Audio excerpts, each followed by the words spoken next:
else only got to live on this corner for one day before this high school kid comes and takes it from him.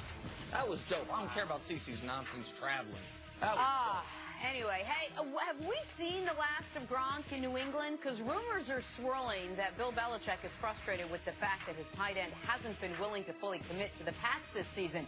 Oh, but don't worry, because rumors are also swirling that Gronk is equally as frustrated with the strict confines of the Patriot way. No official word from either side, but it appears as if things could potentially be getting contentious in New England. Cece, could the Patriots really trade Gronkowski? You think that science actually on the table? Anyone's been following the Patriots through the years. No, anyone can be traded except Tom Brady.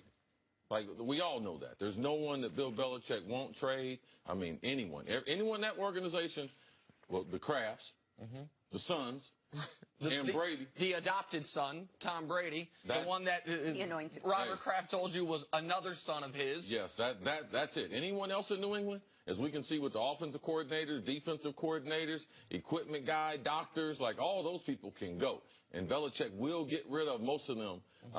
But Gronk can be traded. But my thing is, I believe that Gronk, he has let this information get out there, but I believe Gronk is smart enough to realize that things would be different in his life without Tom Brady. So he doesn't necessarily like how they do things in New England, but he's also understanding that, wow, man, they come up with a great game plan for me week in, week out. They put me outside. They find the mismatches in every defense. So every game I'm in with New England, I got a chance to be a superstar, especially with TB12 throwing the ball to him. So, yes, Gronk might not be happy with the situation there. And New England, of course, they can trade. They'll trade anyone. Right. We've seen them trade some of their best players. And that's one of Bill Belichick's things that he does. He likes to get out of a relationship at the right time for him.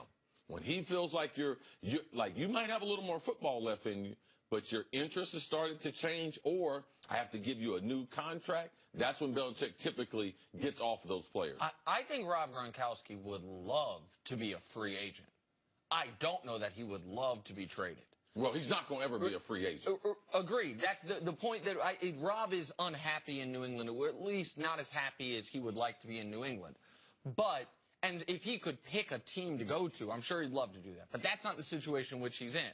He's got 2 years left on his contract. The Patriots would, if they wanted to, at a reasonable number. At a very reasonable number, which, by the way, I think you could argue might make him more likely to be traded, only because you have 2 years of a reasonable number for an excellent player. That is a more attractive asset. We talked about Odell being available, right? Odell, I believe, to be a better player than Rob Gronkowski. It's close, but I believe Odell's better. But if you trade for Odell, what comes with that is you have to instantly give him an enormous contract. Trade for Gronk, you got him for $8 million this year, $9 million next year. But there's an aspect to this that I think that people are forgetting or not considering, which is, what was the Patriots' major free agent loss this offseason? Nate Solder, their left tackle. When we talk about Rob Gronkowski, I mean, the highlights are obviously him wreaking havoc as a pass catcher. But what is one of the things everyone says about Rob Gronkowski? Absent of pass catching, the best blocking tight end in football. We also know how paramount Tom Brady's health is, particularly now that they have no backup plan at quarterback. Not that there was ever a great non-Tom Brady plan. How much are you willing to put Brady at risk? How much are you willing to put your running game at risk in the same offseason if you lose your best offensive lineman and your best down-the-line blocker in Rob Gronkowski? Like, there is an aspect to that. I know people will be like, last 2 years, 12-1 without Gronk. They're fine without Gronk. You go a little deeper into the actual football part of it. With the loss of Nate Solder, Gronk, to me, becomes more valuable than he had been. I don't know if Rob Gronkowski is as tradable as we think he is, because he has gone away from the Patriot way more than any other player on that team. Things he said, the things he's done, the hit he had last year. I mean, if anyone has strayed from Bill Belichick's sort of, confining modes, I think it's been Rob Gronkowski, and there's never been an instance or a conversation we've had where he's been on the trading block in any way. You talk about this concept of all in. Is he all in on this team? What does that really mean? I mean, no, he's not all in. What does all in mean? I mean, what happens at this point in the season? We're in April. What does all in mean that Belichick would say, oh, this guy does want to be here or doesn't want to be here?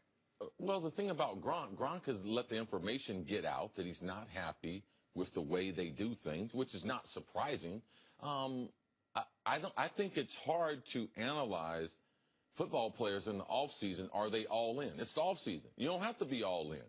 You know, like, you really don't have to be all in. Gronk has never said he wanted to be traded. We're basically talking about, because Gronk's not happy, will Belichick potentially trade him? Exactly. Because he's not happy.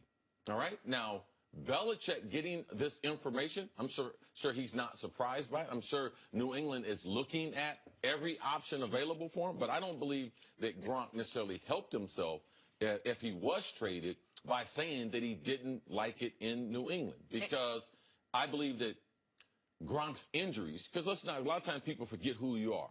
Like, when you get when you get his medical form, you're going to be like, wow, how much football does this guy have left?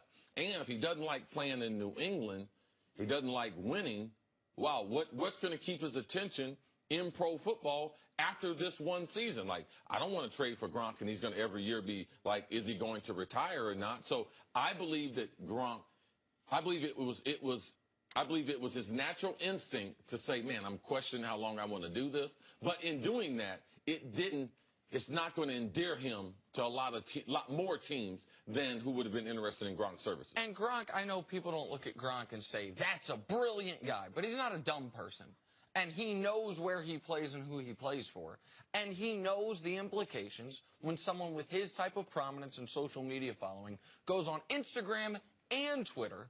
And it's one thing to congratulate Danny Amendola. It's another thing on Instagram and Twitter to say in all caps, you're free. He knows the reverberations that will have on shows like this, and most importantly, in New England. And he chose to do it anyway, and so we'll see how Belichick feels about it. All right, let's talk some basketball on the other side. Coming up are the Rockets in the driver's seat for the title. Next on First Things First.